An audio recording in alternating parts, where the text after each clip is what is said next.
Primera de Samuel, capítulo 21. Oremos de nuevo, Padre, oramos para que tu palabra se haga viva y eficaz, Señor. Pero no solo eso, sino que también reconozcamos lo que no hacemos, lo que no hemos hecho bien delante de ti. Que tu Espíritu Santo nos ayude, Señor, esta tarde. No solo a escuchar tu palabra, sino a reconocer nuestro pecado y a clamar por perdón. Que tu palabra sea viva y eficaz en ese sentido. Te damos gracias en Cristo Jesús. Muy bien, el sermón de hoy se titula Efectos de un temor no santo. Efectos de un temor no santo. Primera de Samuel, capítulo 21. Llevaban más de 30 días en el mar. Sus condiciones físicas eran bastante precarias. Los tiburones acechaban su balsa. El temor de no ser rescatados a tiempo y el morir envolvían sus pensamientos. Su aventura perduró por más de 40 días en alta mar, en el Pacífico. Sin embargo, el temor que esto les produjo también los llevó a un efecto positivo en ellos. Los impulsó de alguna manera a sobrevivir en las condiciones más precarias que un ser humano puede pasar en alta mar, en el medio de la nada, rodeados solo de agua y de tiburones al acecho día y noche. El temor hizo echar a andar su imaginación, hizo echar a andar su intelecto y lograron sobrevivir gracias a ello. El temor fue un impulso en esta historia. Y esta historia es la de 3 náufragos en el Pacífico durante la Segunda Guerra Mundial. Estuvieron más de 40 días en alta mar, sin agua, sin alimento. Y ahí es donde el temor entró y la inventiva salió. Y ellos lograron sobrevivir. Vemos en esta historia un efecto positivo del temor. Pero también hay otra cara del temor. El temor puede producir también efectos negativos. La Biblia da cuenta de ambos lados del temor, sus efectos positivos y sus efectos negativos. Bíblicamente hablando, y particularmente hablando de un temor no santo, un temor no piadoso, ese tipo de temor es aquel que produce efectos negativos. Incluso que puede dañar a otras personas a través de ese efecto. El pasaje que tenemos ante hoy entonces trata de ese efecto negativo que puede llegar a producir un temor no santo. La palabra de Dios a través de David nos sigue enseñando, nos sigue instruyendo por medio de las diferentes circunstancias que David va pasando en su vida y que están relatadas en Primera de Samuel y en Segunda de Samuel. Y bueno, hoy hay una circunstancia, y una circunstancia que también nos instruye. Primera de Corintios 10, 11, 12, dice la palabra, y estas cosas les acontecieron como ejemplo. Y están escritas para amonestarnos a nosotros, a quienes alcanzando los fines de los siglos. Así que el que piense estar firme, mire que no caiga.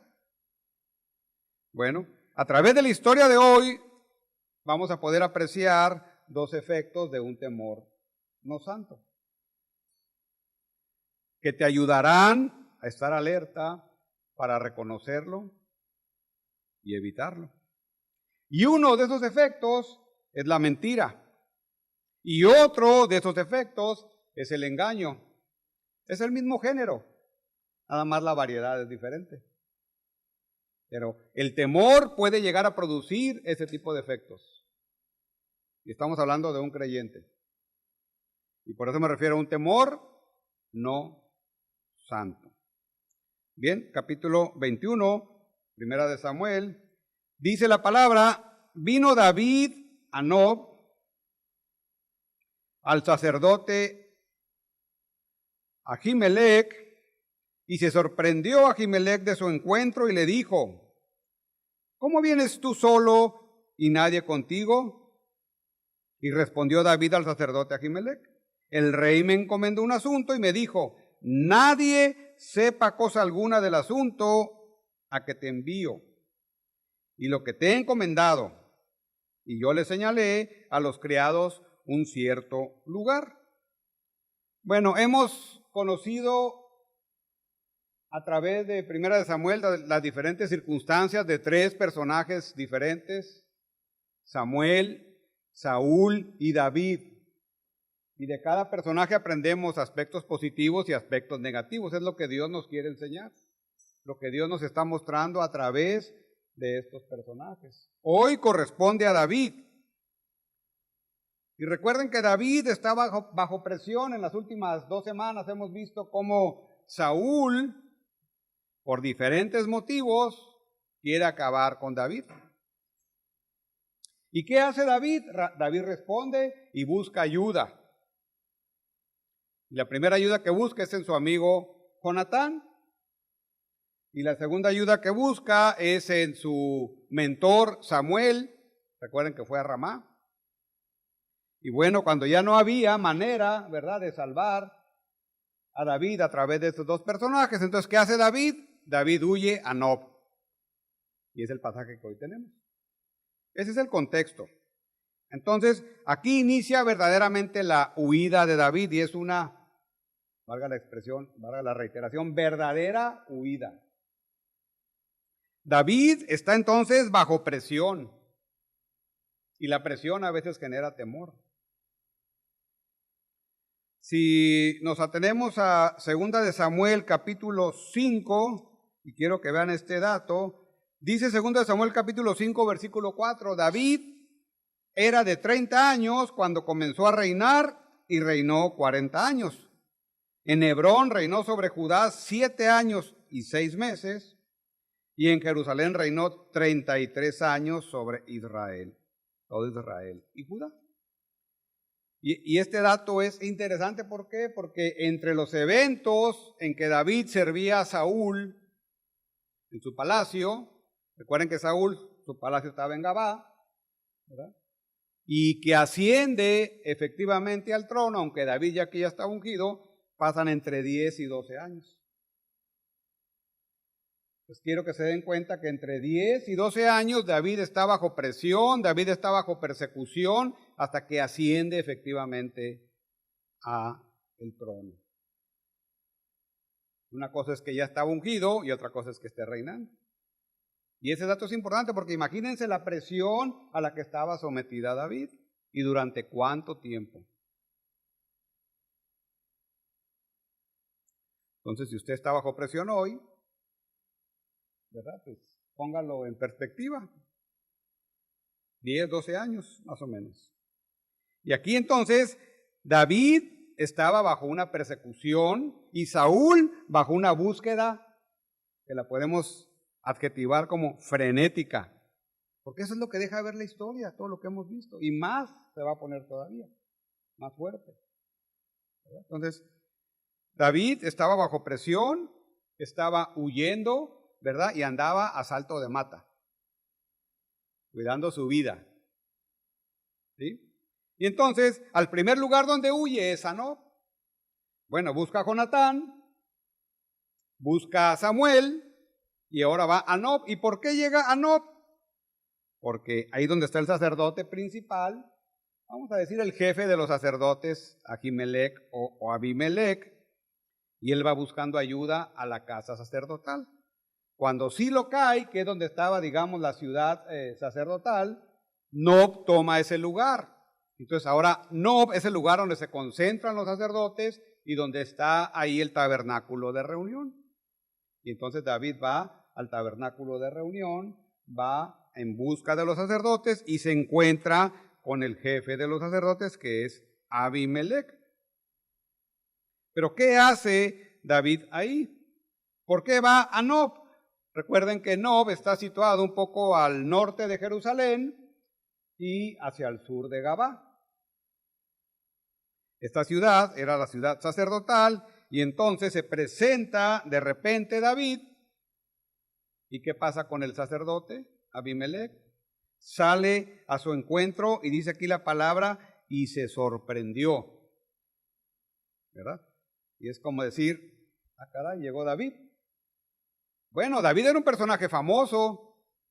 Recuerden su triunfo sobre los filisteos con una piedrita, sobre Goliat, ¿verdad? Era un personaje famoso, era un personaje conocido, y lo que llama la atención como un personaje como David, que sirve en la casa real, llega prácticamente solo a la ciudad de Nob. Eso era de llamar la atención, cuando debe haber traído cuando menos una corte real pequeña, ¿verdad? Porque era una persona en una posición encumbrada en el palacio de Saúl.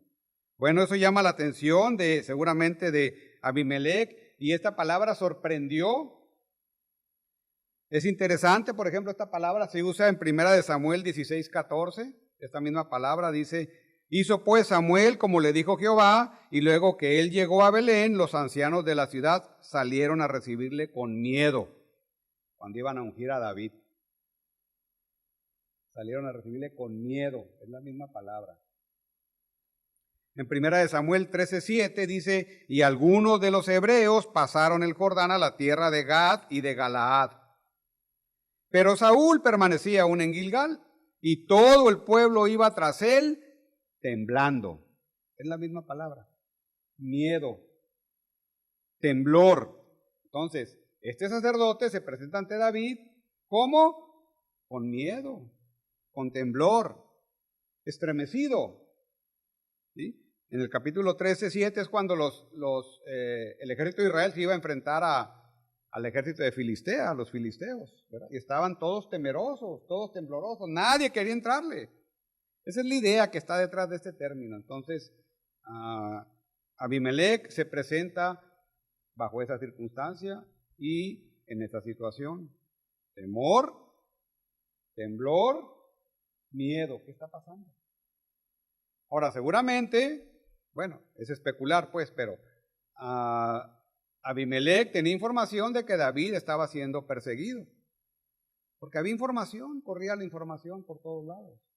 Entonces, hay varios factores por los cuales el sacerdote en jefe, al ver a David, no solo se sorprende, sino que pudiéramos decir, se vuelve con temor, ahora sí que temor y temblor.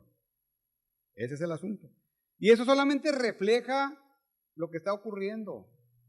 O sea, adereza la historia de lo que está pasando en la vida de David, ¿verdad? Es un reflejo de la presión a la cual estaba sometida David. Y también de lo urgente con lo cual David sale de Gabá y de Ramá para cuidarse de Saúl y proteger su vida. Entonces, Nob es la ciudad sacerdotal, ahí estaba el tabernáculo de reunión, se presenta delante del sacerdote, el sacerdote entonces se ve estremecido ante la presencia de David, las noticias corren y corren rápido. ¿Qué le dice David? El rey me comendó un asunto y me dijo, nadie sepa cosa alguna del asunto, al cual te envío. Y bueno, hay también la idea de que David fue al tabernáculo también a presentarse. Tal vez fue a pedir consejo al sacerdote. Y digo tal vez porque la historia no lo relata de esa manera, aunque en el capítulo 22 parece ser que el sacerdote intercede por David. Pero es claro en lo que sigue el versículo 3, perdón. Ahora pues, ¿qué tienes a mano? Dame 5 panes, o lo que tengas. Entonces, seguramente David llegó hambriento. Este pasaje lo utiliza Jesús en Mateo, y entonces por ese pasaje sabemos que cuando menos algunos acompañaban a David, ¿verdad? Que los había dejado por allá atrásito. Entonces llega hambriento, probablemente cansado, pidiendo comida al sacerdote. Bueno, ¿qué se supone que debió haber hecho David al llegar al tabernáculo? Bueno, cuando menos pedir consejo, ¿verdad? Cuando menos. Pero no, ¿qué hace? Pues pide pan. David quiere su torta. ¿Sí? Y entonces el versículo 4 dice, el sacerdote respondió a David y dijo, no tengo pan común a la mano, solamente tengo pan sagrado. Pero lo daré si los criados se han guardado a lo menos de mujeres. A lo menos de mujeres. Y recuerden que de acuerdo a la Levítico 21, el pan de la proposición, el pan de la presencia que se colocaba en el lugar santo se hacía cada sábado.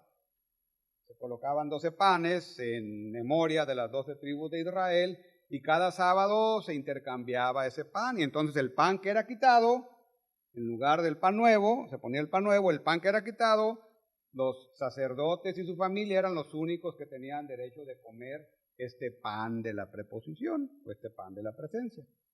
Nadie más tenía derecho a comer este pan. Eso era estatuto en Levítico 21 para la familia y los sacerdotes y su familia.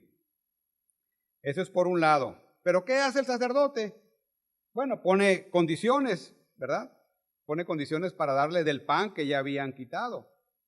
Y le dice a David, bueno, cuando menos que se hayan guardado de mujeres. Y dice el versículo 5, y David respondió al sacerdote y le dijo, en verdad las mujeres han estado lejos de nosotros, muy lejos.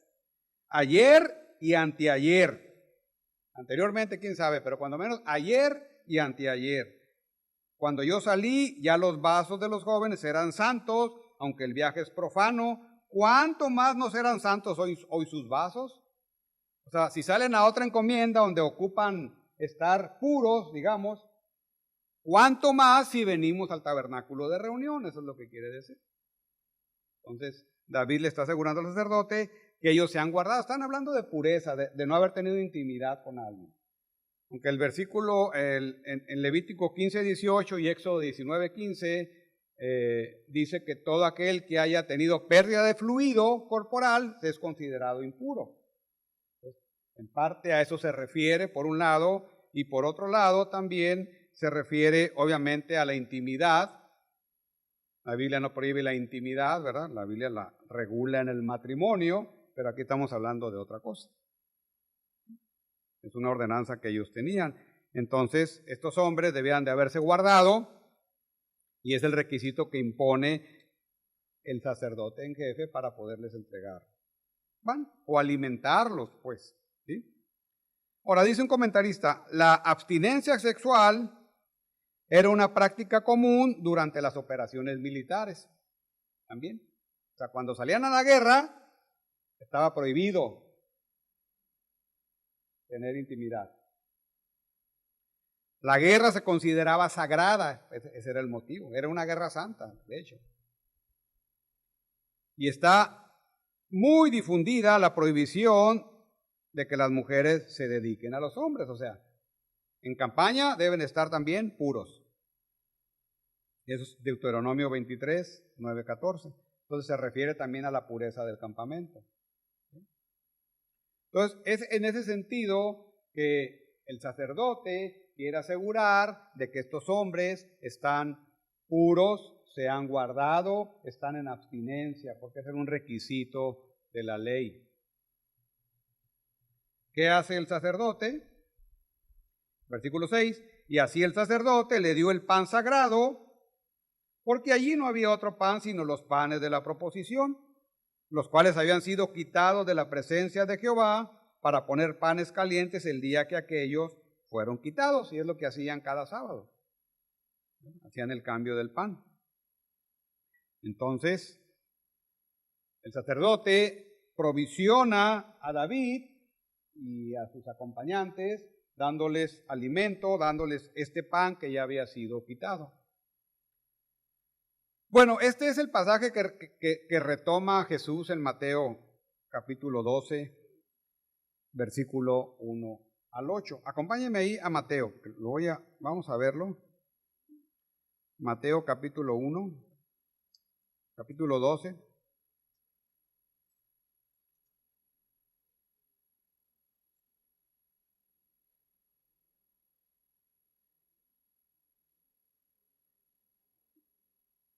Mateo 12, dice la palabra: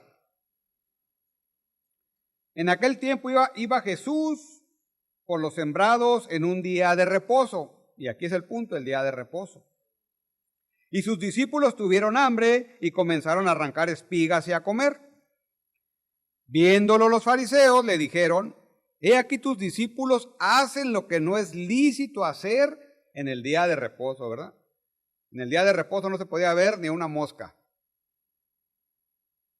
Pero él les dijo: ¿no habéis leído lo que hizo David cuando él y los que con él estaban tuvieron hambre? Está citando este pasaje. Cómo entró en la casa de Dios y comió los panes de la proposición que no les era lícito comer ni a él ni a los que con él estaban, sino solamente a los sacerdotes.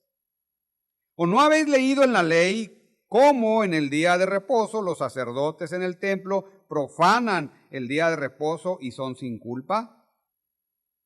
Pues os digo que uno mayor que el templo está aquí, que es Jesús.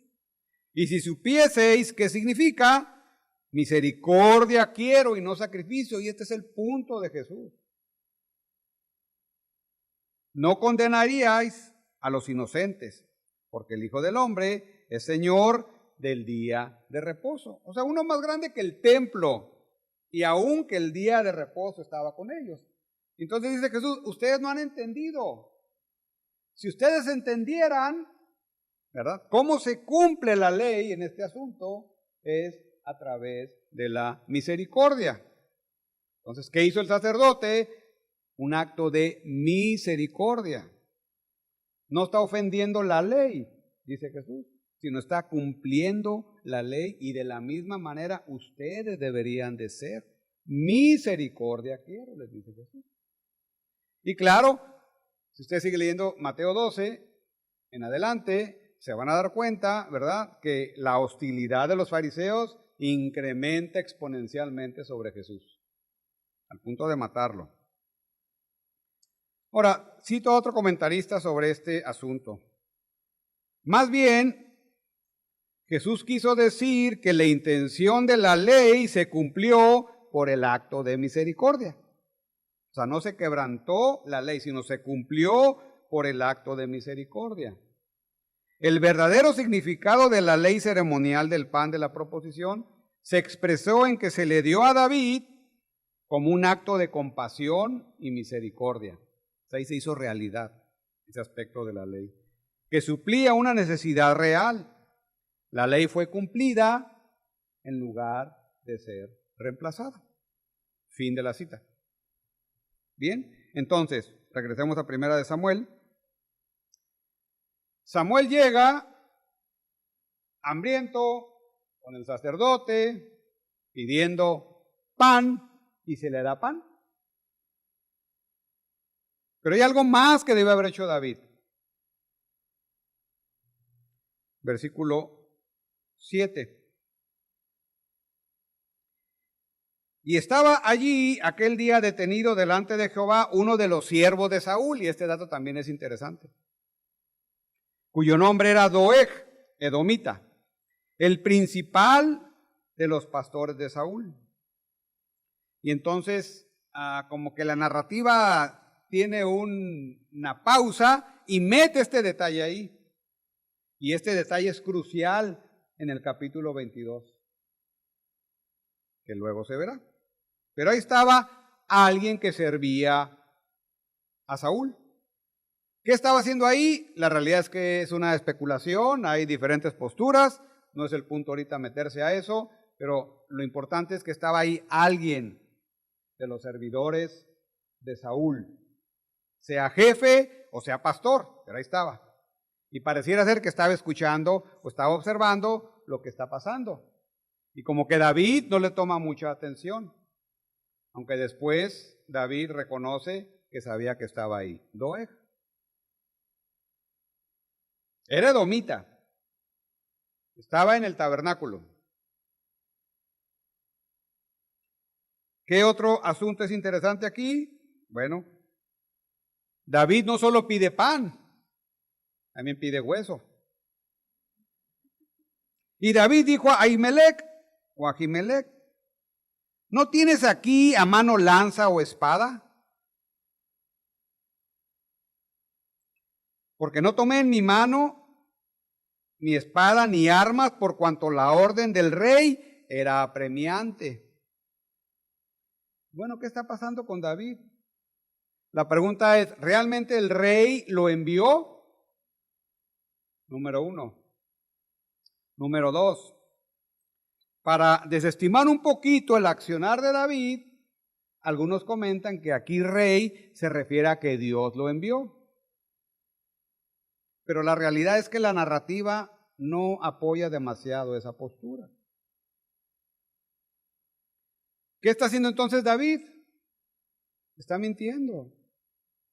Está mintiendo de nuevo, como vimos la semana pasada también. Entonces viene la presión, viene el temor y empieza a hacer su efecto en David. Y David está mintiendo. Si queremos adornarle, ¿verdad? Y poner ahí algunas posturas y teorías para decir, no, es que es Dios el que lo está enviando, es el rey. Difícilmente la narrativa apoya esa idea.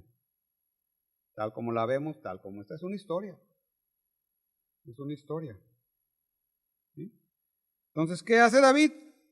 Pide pan, pide la espada de Goliat, pide un arma, y el sacerdote respondió, versículo 9, la espada de Goliat del Filisteo, al que tú venciste en el valle de Ela, está aquí envuelta en un velo detrás del efod. Si quieres tomarla, tómala, porque aquí no hay otra sino esa. Y dijo David, ninguna como ella, dámela, o sea, la mejor. O sea, vean la actitud de David, quiero que se centren en la actitud de David.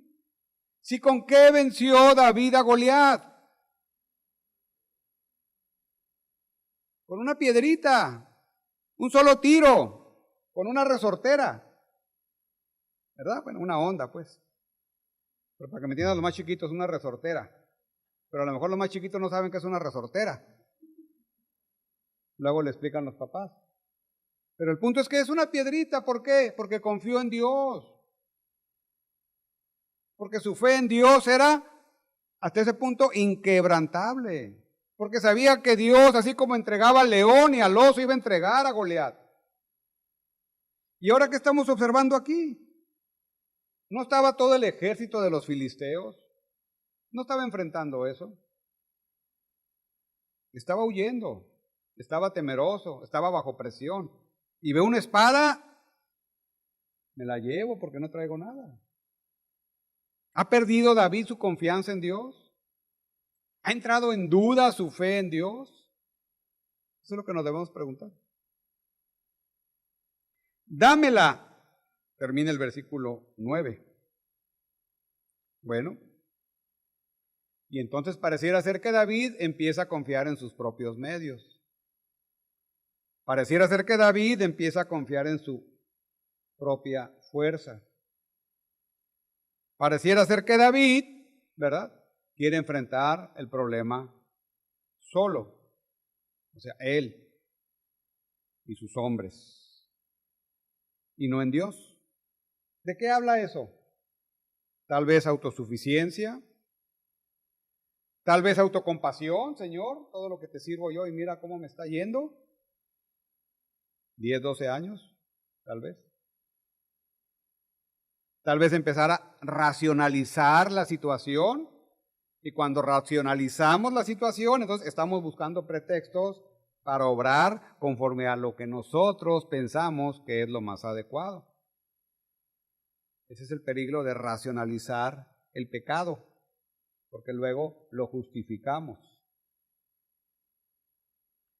Bueno, ese es el corazón de David en este momento, en esta circunstancia. Entonces, ¿cuál es el primer efecto de un temor no santo? Es la mentira. ¿Qué debería haber hecho David en un temor santo? Confiar en Dios, pedir consejo al sacerdote, que el sacerdote intercediera por él y confiar en que Dios lo iba a guardar. Un temor no santo. Ahora, no nos apresuremos a juzgar a David, porque habremos de meditar cuántas veces nosotros hemos estado bajo presión, bajo temor y cómo hemos respondido. Es decir, enfocarnos en la circunstancia y actuar y racionalizar la circunstancia y obrar en consecuencia, y dejamos a Dios de lado. A veces sabemos nosotros más que Dios. Entonces, ¿cuál va a ser la consecuencia? Mal. El asunto va a salir mal. Tal vez sale bien en ese momento, pero al final no va a obrar para bien. Va a salir mal. Entonces David trata, ¿verdad?, de confiar en sí mismo. Bajo presión, bajo persecución. Versículo 10. Sigue la historia. Otro efecto del temor no santo es el engaño. El mismo género, más diferente expresión. Es el engaño, dice el versículo 10. Y levantándose David aquel día, huyó de la presencia de Saúl y se fue de Aquis, rey de Gat. Y entonces parte de la ciudad, ¿verdad?, de Nob hacia Gat. Gat es la principal ciudad filistea, es la ciudad donde vive el rey, la ciudad natal de Goliat, y todavía lleva la espada de Goliat ahí. Y está ubicada, la ciudad está ubicada de Nob, que está, digamos, en el centro del territorio de Israel, hacia la costa, más o menos a unos 800 metros de altura, es lo que tuvo que descender David de Nob hacia Gat. Y si lo ponemos en perspectiva, es más o menos como a la mitad de la Rumorosa. La Rumorosa tiene 1200 metros de altura, más o menos.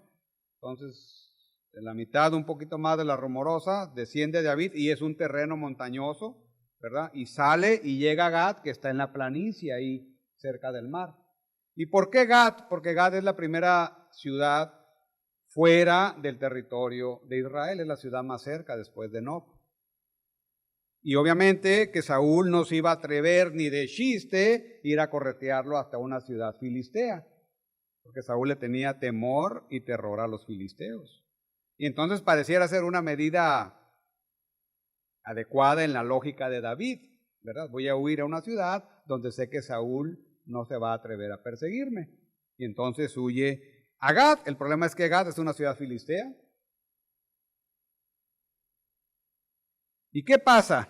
Y esto se pone más interesante. Entonces llega a Gat, dice el versículo 11, y los siervos de Aquis le dijeron ¿a quién? Al rey filisteo. O sea, vean el discernimiento de los siervos. ¿No es este David, el rey de la tierra? ¿No es este de quien cantaban en las danzas diciendo, hirió Saúl a sus 1000 y David a sus 10,000? ¿Qué hizo David? Entró en pánico. Y David puso en su corazón estas palabras y tuvo gran temor de Aquis, rey de Gat. Entró en pánico, ¿verdad? Entonces, ¿qué pensaba David? En Gat, pues me metí, como decimos, a la boca del lobo o a la boca del tiburón para estar acorde con la introducción. Ahora no más falta que cierre el tiburón la boca y se acabó. Ahora meditemos un poquito nada más la presión de David, ¿verdad? Bajar 800 metros de altitud hacia la planicie no es tan sencillo. Entonces David está cansado, probablemente de nuevo con hambre.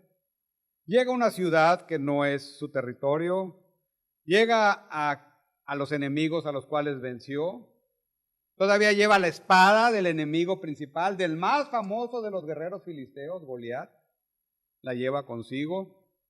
Y entonces los siervos, pues lo identifican. Y eso pesa en el corazón de David. Y entonces, ¿cuál es la respuesta del rey? Y eso es lo curioso. Y cambió David su manera de comportarse delante de ellos y se fingió loco entre ellos y escribía en las portadas de las puertas y dejaba correr la saliva por su barba. Y dijo Aquis a sus siervos, he aquí, ¿veis que este hombre es demente? ¿Por qué me lo traes a mí? Esa es la respuesta del rey. O sea, el rey estaba, como decimos, en la luna.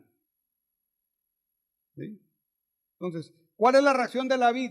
De nuevo, el engaño. Y eso es interesante. Bueno, ¿por qué David se fingió loco? Porque es lo que dice la palabra. David se fingió loco. Esa palabra que se usa para demente o loco también se usa para describir algunos profetas del Antiguo Testamento que entraban en una situación extática. ¿Sí? También en algunas partes se describe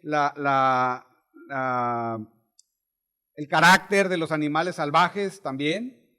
Se usa esa palabra en algunas partes. Entonces vean lo que está haciendo David. Cómo está actuando. ¿Sí?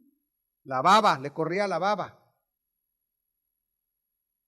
Ahora, dice un comentarista, en cuanto a David y esta locura fingida que él no reconoce, o a lo mejor reconoce la locura, pero vean aquí, esto es lo interesante. Aquis probablemente tenía la antigua superstición común de que dañar a los lunáticos traía mala suerte. Principalmente, sin embargo, ya tenía suficientes locos y no necesitaba uno más, como David. Entonces, hay varias cosas que se conjugan en el rey para decir, bueno, si es David, ok, pero está loco. Yo no lo voy a tocar porque me va a traer maldición a mí. Mejor déjenlo, está loco, no nos va a hacer daño. Probablemente, ¿verdad? Y la otra es que ni cuenta se dio de que era David, también puede ser. Entonces hay una controversia ahí, ¿verdad? Pero al final de cuentas es que, ¿qué pasó? David, el rey no lo tocó. Dice, ¿para qué me lo traen? Si ya tengo muchos locos, ¿para qué quiero otro más? Déjenlo, que siga con su baba. Y entonces, esa es la falsedad de David. Algo mal que hizo David, Dios lo usa ¿para qué? En su providencia, para protegerlo. ¿Dios aprueba la mentira, la falsedad o el engaño? No. Alguien alguna vez me preguntaba, no sé si acerca de este pasaje, que él iba a responder, no sé, que tocaba a los niños, que estaba mintiendo David o algún personaje de la Biblia, y cómo se tenía que explicar o responder. Bueno, pues aquí está la respuesta. O sea, Dios no está probando la mentira, ni la falsedad, ni el engaño de David. Pero aún así, Dios se encarga de los suyos. Pero vamos a ver algunas consecuencias de esto después. Las consecuencias del pecado no nos las quitamos. Ni David se las pudo quitar. Y eso tiene que quedar claro. O sea, Dios no permite ni las mentiras, ni el engaño de David, ni las mentiras, ni el engaño de nadie. El hombre que se paró tranquilo ante Goliat porque estaba poseído por la fe, refiriéndose a David, Ahora actúa como un maníaco porque está poseído por el miedo. Y este autor lo pone en claro. Ese hombre valeroso frente a Goliat es un hombre temeroso frente a las circunstancias que está viviendo, bajo persecución, bajo asedio del rey Saúl. Entonces, David se fingió loco. Ese es el punto. De nuevo, engañando. Dios lo preserva. Ese es otro efecto de un temor no santo, es el engaño. Al final de cuentas es mentira, ¿verdad? Más que es otra forma. Ahora, ¿qué podemos aprender entonces de este pasaje? ¿Cuáles son algunas advertencias de este pasaje de la vida de David? Siguiendo a este autor, Richard Phillips, dice, número 1, nuestros pecados de incredulidad tienen consecuencias reales. El asunto de que Doeg estaba en la escena va a ser trascendental en el capítulo 22. Esas van a ser las consecuencias de la incredulidad y el pecado de David, terribles consecuencias. Número 2, cualquier creyente puede volverse reincidente. El que se cree estar firme, mire que no caiga. Número 3, ¿qué tan lejos podemos caer y qué tan rápido puede suceder? David, hombre todo valeroso, entra bajo presión y vean hacia dónde lo está conduciendo esa presión, ese temor. Rápido, una cosa tras otra, tras otra, tras otra. Número 4, incluso las personas muy piadosas lucharán con dudas, temores, resentimientos y corazones rotos. O sea, nadie es inmune a los efectos de un temor no santo. Y así como David se debió haber guardado confiando en Dios, así te debes guardar tú cuando estés bajo esta circunstancia. Vean lo que dice aquí.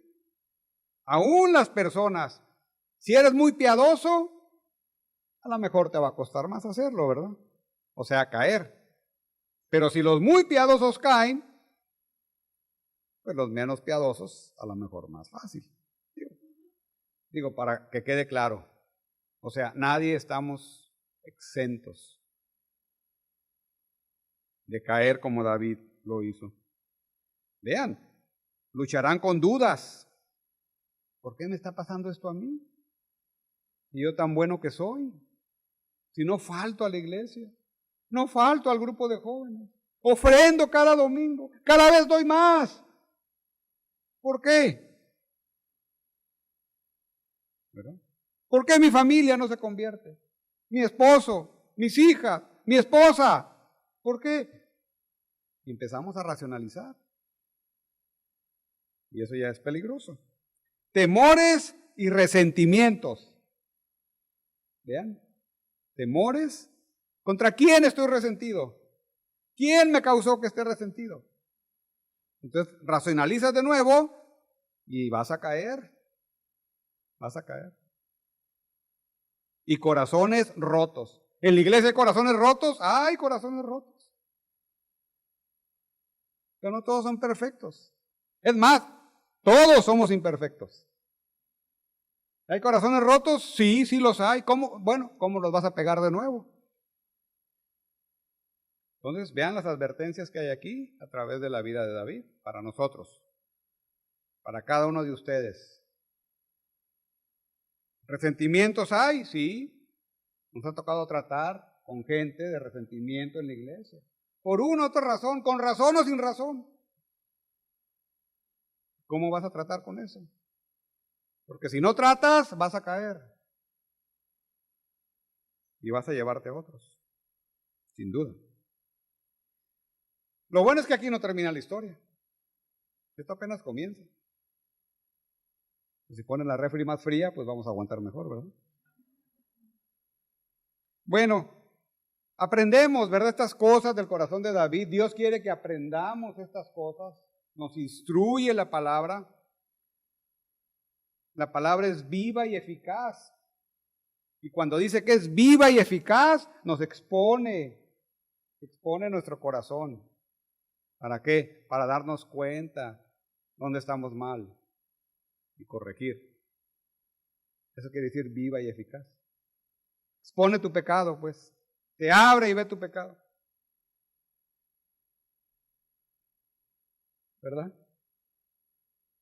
Y a mí se me hace que, ahora que comentaba con los jóvenes que me arreglaron un diente y traía yo una amalgama ahí abajo, me quitan la amalgama y veo el diente negro. ¡Wow! Yo pensaba que estaba muy bien. La palabra hace eso. Ve lo negro de nuestro pecado, lo expone, pero lo limpia también, lo restaura. Aquí se empieza a poner más bonito, ¿verdad? Ahora, ¿qué sucede aquí con David? Bueno, David empezó a meditar el asunto. Y esa meditación de lo que vivió, o de lo que estaba viviendo, lo plasma en el Salmo 34 y en el Salmo 56. David no se quedó ahí. El Salmo 34, acompáñenme al Salmo 34.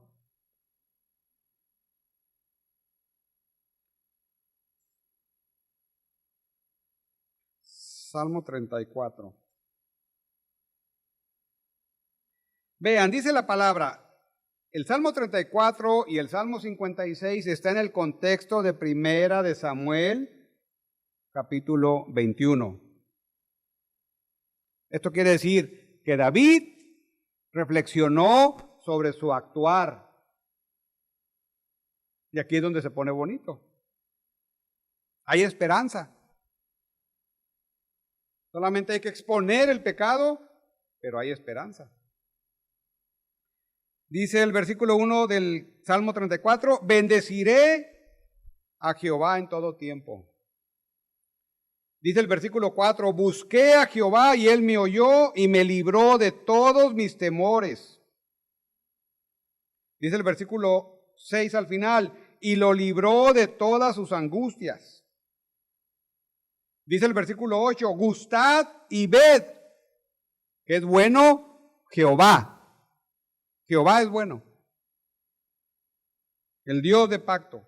Pues nada falta a los que le temen, dice el versículo 9. Vean cómo la palabra temor resalta. Venid, hijos, oídme. El temor de Jehová os enseñará. El temor de Jehová. El temor santo de Jehová. Dice el 15, los ojos de Jehová están sobre los justos y atentos sus oídos al clamor de ellos. Se puede confiar en Jehová. Dice el versículo 17, claman los justos y Jehová oye y los libra de todas sus angustias. Dice el versículo 19, muchas son las aflicciones del justo. O sea, el justo va a tener aflicciones. ¿Cuántas? Muchas. Pero de todas ellas le librará Jehová. Entonces vean el punto aquí del Salmo 34. Entonces David reflexiona en lo que vivió. Aprende, plasma, porque el Salmo 34, la primera parte del 1 al 10, es alabanza, clama a Dios. Y del 11 en adelante es instrucción. O sea, Dios, a través de David, en este Salmo 34 nos está instruyendo. ¿Cómo vamos a afrontar el temor, la angustia, las aflicciones? Confiando en Dios, alabando a Dios, por medio de la palabra de Dios. ¿Cómo lo vamos a enfrentar? Los problemas de la vida no deben abrumar al pueblo de Dios. Eso es lo ideal. Pero algunos problemas nos abruman, ¿verdad? Esa es la realidad. Sino que mediante la oración serán librados de ellos. Y mediante la alabanza instruirán a otros a vivir por la fe y experimentar la bondad de Dios. Entonces, cuando meditamos en nuestra vida cristiana, ¿cuántas veces podemos hablar de experiencia? ¿Cuántas veces podemos decir, hemos experimentado la bondad de Dios? Pues solamente se requiere una cosa, fe. Fe de que Dios lo puede hacer en su tiempo y en su momento. Entonces vean qué diferente David vemos aquí al David de Primera de Samuel 21. Termina confiando en su Dios. Él sabe que es el único que lo puede rescatar. Ni la espada de Goliat. No solo Dios. Y también lo plasma en el Salmo 56. Vamos al Salmo 56.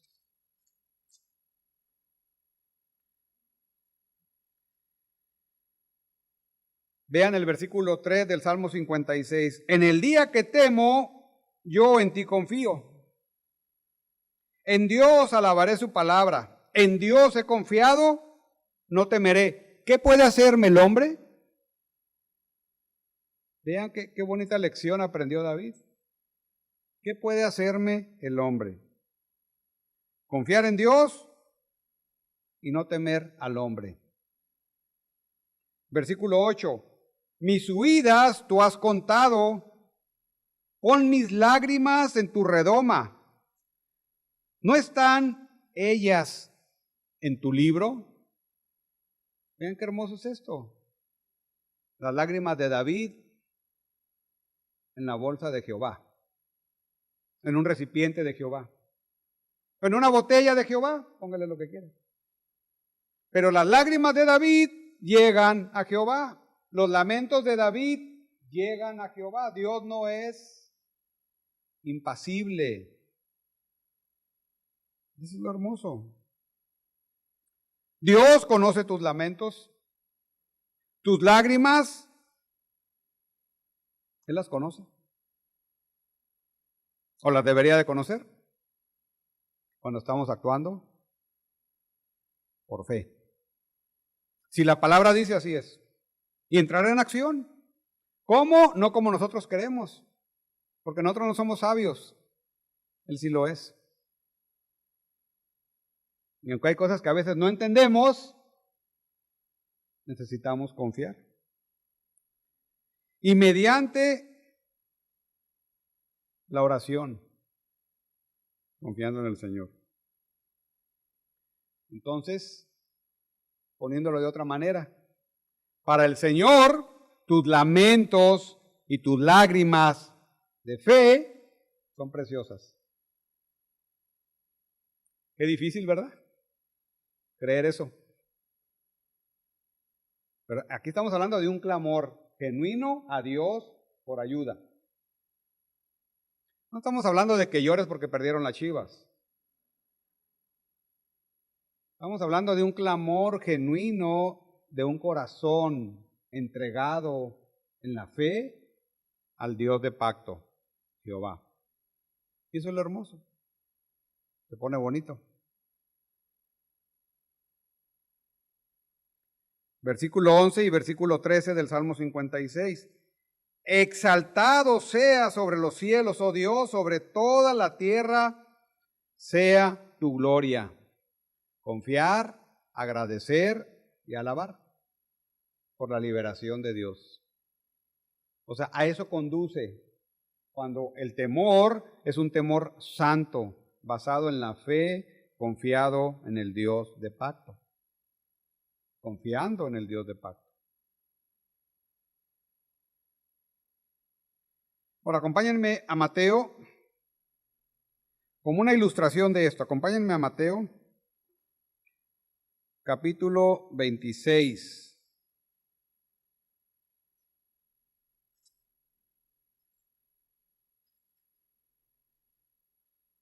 Mateo, capítulo 26. Hablé al principio que en la Biblia hay ejemplos de un temor, ¿verdad? Con efecto positivo y negativo, de un temor no santo, pero de un temor santo también. Ahora vean aquí qué pasa con Pedro, es un pasaje conocido por la mayoría de ustedes, capítulo 26, versículo 69.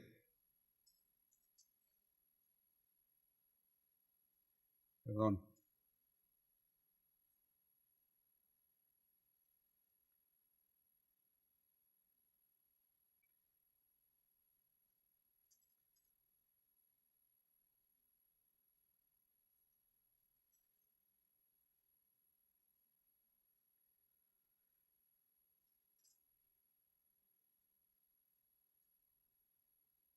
Mateo 26, ¿verdad?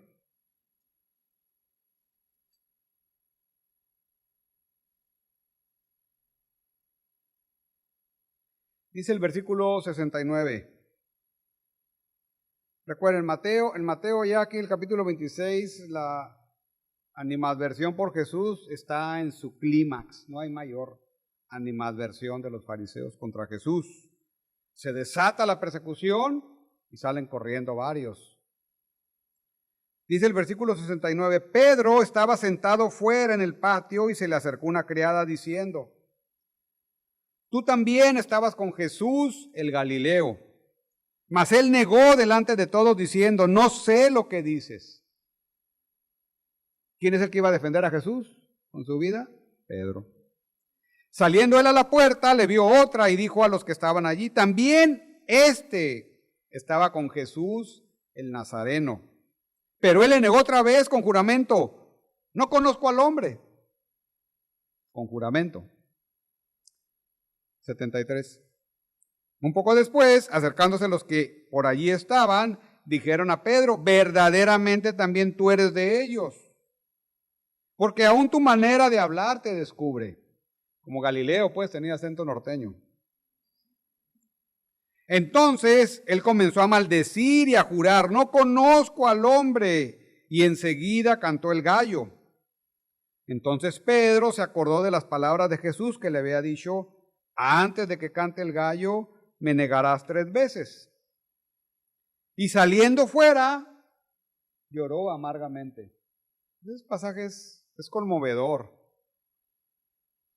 Pero ¿qué pasa con Pedro? El que lo iba a defender, el que iba a dar su vida, el que no quería que Jesús se fuera. Cuando viene la presión, cuando viene la persecución de los fariseos, entra en temor, en pánico, en terror. ¿Y qué hace? Miente, niega a su Señor. Claro, llegamos a Hechos 2 y vemos a otro Pedro. Pero este Pedro amaba a Jesús. Pero el temor y la presión lo hicieron claudicar. ¿Cuántas veces has claudicado tú ante el temor y la presión? Mintiendo, engañando, falseando. Eso es lo que el Señor tiene para ti hoy. La palabra es viva y eficaz. Ahora, vamos a Juan, Evangelio de Juan, capítulo 21.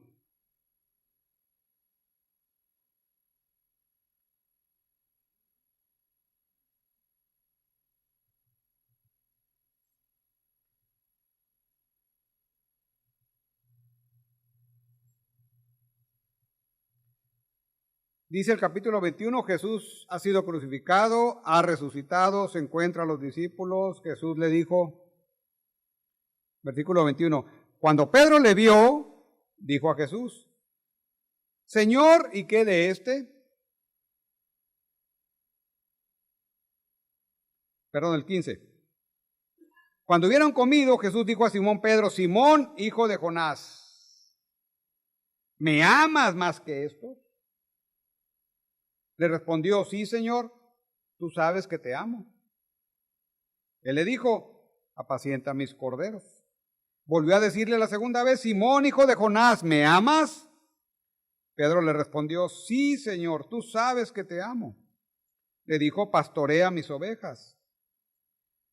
Le dijo la tercera vez: Simón, hijo de Jonás, ¿me amas? Pedro se entristeció de que le dijese la tercera vez: ¿me amas? Y le respondió: Señor, tú lo sabes todo, tú sabes que te amo. Le dijo Jesús: apacienta mis ovejas. Y vean sus palabras finales: de cierto te digo, cuando eras más joven te ceñías e ibas a donde querías.